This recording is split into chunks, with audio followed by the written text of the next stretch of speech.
नमस्कार, मैं हूं आशीष त्रिपाठी और नेपाल की प्रधानमंत्री और पहली महिला प्रधानमंत्री हो चुकी हैं सुशीला कार्की।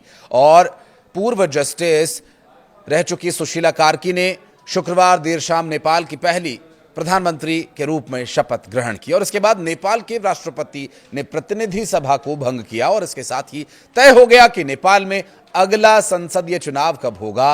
अब सवाल ये कि आखिर सुशीला कार्की को अंतरिम प्रधानमंत्री बनने में इतना वक्त क्यों लग गया, क्या उनकी कुछ शर्तें थीं, इस पर भी बात करेंगे। नमस्कार, मैं हूं आशीष त्रिपाठी और सुशीला कार्की यूं ही नेपाल की प्रधानमंत्री नहीं बन गई हैं। उन्होंने अपनी कुछ शर्तों को पहले मनवाया और तब कहीं जाकर उन्होंने नेपाल की कमान संभालने के लिए हामी भरी। ये तो बहुत पहले ही तय हो गया था कि सुशीला कार्की ही देश की कमान संभालेंगी, मगर कुछ बातों को लेकर सुशीला कार्की पूरी तरह से स्पष्टता चाहती थी, लेकिन उन्होंने आर्मी चीफ और राष्ट्रपति के सामने अपनी कुछ शर्तें रखी थीं। जब इन शर्तों पर सहमति बन गई तब जाकर के सुशीला कार्की ने शपथ लेने पर अपनी रजामंदी दी। दरअसल सुशीला को अंतरिम प्रधानमंत्री बनाना इतना आसान नहीं था। इसके लिए संविधान में संशोधन की आवश्यकता है। ऐसे में सुशीला कार्की ने कहा कि जब तक कानून के जानकार से परामर्श नहीं हो जाता, ये तय नहीं हो जाता कि किस बिंदु या धारा में बदलाव करके अंतरिम प्रधानमंत्री नियुक्त किया जाए, तब तक वो शपथ नहीं लेंगी। दरअसल नेपाल के संविधान में किसी जज को सीधा संसद में लाने का कोई प्रावधान नहीं है, इसलिए सुशीला कार्की पहले ये रास्ता निकलवाना चाहती थी। और जब इन शर्तों पर नेपाल के राष्ट्रपति और आर्मी चीफ मानने को तैयार हो गए, तब सुशीला कार्की भी पद ग्रहण करने को तैयार हो गई। सुशीला कार्की ने शुक्रवार को नेपाल की पहली महिला प्रधानमंत्री के रूप में शपथ ग्रहण की और वो अंतरिम सरकार का नेतृत्व करेंगी। और इसके साथ ही नेपाल में राजनीतिक अस्थिरता समाप्त हो सकती है, क्योंकि कथित भ्रष्टाचार और सोशल मीडिया पर प्रतिबंधों के खिलाफ युवाओं के हिंसक प्रदर्शन के चलते मंगलवार को केपी शर्मा ओली को अचानक प्रधानमंत्री पद से इस्तीफा देकर भागना पड़ा। राष्ट्रपति रामचंद्र पौडेल ने राष्ट्रपति कार्यालय में 73 वर्षीय कार्की को पद की शपथ दिलाई और इस अवसर पर राष्ट्रपति पौडेल और नवनिर्वाचित प्रधानमंत्री के अलावा उपराष्ट्रपति राम सहाय यादव और प्रधान न्यायाधीश प्रकाश मान सिंह रावत भी उपस्थित थे। भारतीय विदेश मंत्रालय ने कहा कि भारत दोनों देशों और लोगों की भलाई और समृद्धि के लिए नेपाल के साथ मिलकर काम करना जारी रखेगा। नेपाल की पहली महिला प्रधानमंत्री लगभग 50 साल पहले बनारस हिंदू विश्वविद्यालय से यानी BHU से राजनीतिक विज्ञान में पढ़ाई कर चुकी हैं और सुशीला कार्की ने शायद ही सोचा होगा कि एक दिन वो अपने देश की पहली महिला प्रधानमंत्री बनेंगी, जब वो यहाँ पर पढ़ाई कर रही थी या फिर पॉलिटिकल विषयों को पढ़ रही थी और पॉलिटी को पढ़ने के बाद उन्हें पॉलिटिक्स में आना होगा, शायद उनके दिमाग में भी कभी न रहा हो। बहरहाल 73 वर्षीय कार्की ने काठमांडू स्थित शीतल निवास में नेपाल की पहली महिला प्रधानमंत्री के रूप में शपथ ली। राष्ट्रपति रामचंद्र पौडेल ने सेना प्रमुख अशोक राज ने यहाँ पर अपनी मौजूदगी दर्ज कराई और यहाँ सिगडेल और शीर्ष सैन्य अधिकारियों के साथ परामर्श के बाद अंतरिम सरकार का नेतृत्व इन्हें सौंपा गया। और इस बैठक में जेनजीज यानी युवाओं के प्रतिनिधि भी मौजूद रहे, जिनके लिए ये पल एक बड़े सपने के सच होने जैसा था।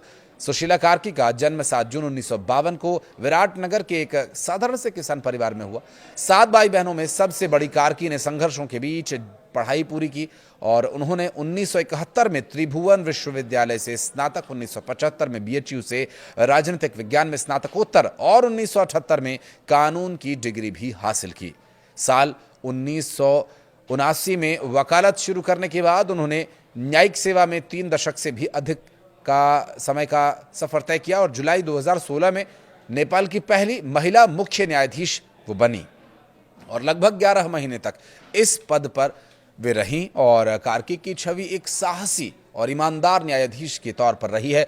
वरिष्ठ अधिवक्ता के द्वारा बताया गया कि उन्होंने भ्रष्टाचार के खिलाफ जीरो टॉलरेंस की नीति अपनाई और हमेशा निष्पक्ष न्याय की वकालत की। उन पर कभी राजनीतिक दबाव भी बनाए गए तो कभी कई उलझनों में वे रहीं, लेकिन उन्होंने हमेशा न्याय किया। तत्कालीन प्रधानमंत्री शेर बहादुर देउबा सरकार ने उनको और उनके खिलाफ महाभियोग प्रस्ताव भी लाया था, लेकिन तीखी आलोचना के बावजूद उन्हें ये वापस लेना पड़ा। विदेश मंत्रालय के बयान में कहा गया कि हम नेपाल में माननीय श्रीमती सुशीला कार्की के नेतृत्व में नई अंतरिम सरकार के गठन का स्वागत करते हैं। हमें ये उम्मीद है कि इससे शांति और स्थिरता को बढ़ावा देने में मदद मिलेगी। आगे कहा कि एक करीबी पड़ोसी और एक लोकतंत्र और दीर्घकालिक विकास साझेदार के रूप में भारत अपने दोनों देशों और लोगों की भलाई और समृद्धि के लिए नेपाल के साथ मिलकर काम करना जारी भी रखेगा। जेनजीज युवाओं के नेतृत्व वाले सरकार विरोधी प्रदर्शन में नेपाल के लगभग 2 दर्जन होटल्स में भी तोड़फोड़ और लूटपाट की आगजनी की घटनाएं हुई थी, जिसकी वजह से स्थिति काफ़ी बिगड़ गई थी और इसमें 25 अरब नेपाली रुपयों से अधिक का नुकसान भी हुआ। होटल एसोसिएशन नेपाल ने कहा कि सबसे ज़्यादा प्रभावित होटल्स में काठमांडू का हिल्टन होटल शामिल है और अकेले उसे ही 8 अरब रुपए से अधिक का नुकसान हुआ है। काठमांडू घाटी, पोखरा, बुटवल, भैरवा और झापा, विराटनगर, धनगढ़ी, महोत्तरी और डांग तुलसीपुर के साथ ही अन्य प्रमुख घरेलू और अंतर्राष्ट्रीय ब्रांड होटल्स को भी हिंसा का खामियाजा भुगतना पड़ा। एसोसिएशन ने सरकार से मरम्मत और पुनर्निर्माण के लिए एक आर्थिक राहत पैकेज का भी आग्रह किया है। देखना होगा कि सुशीला कार्की की नियुक्ति के बाद अब इस पर सरकार क्या फैसला लेती है। हालांकि ये खबर मिलते ही जेनजी समूह में युवाओं में काठमांडू के महाराजगंज स्थित शीतल निवास स्थित राष्ट्रपति कार्यालय के बाहर जीत का जश्न मनाया गया। इंटरनेट मीडिया पर बैन के बाद ऐसा हुआ था और उपद्रव हुआ, फिर उसके बाद जो कुछ हुआ वो आपको हमने बताया, लेकिन ऐसा पहली बार हो रहा है कि इंटरनेट मीडिया पहली महिला प्रधानमंत्री को बधाई, सफल हो देश बचाओ। और जेनजीज का जो रिएक्शन आ रहा है वो लगातार सुशीला कार्की के नेतृत्व को समर्थन दे रहा है और जेनजीज का शुक्रिया जिन्होंने इसे संभव बनाया। जैसे पोस्ट से ये पूरा सोशल मीडिया भरा हुआ है।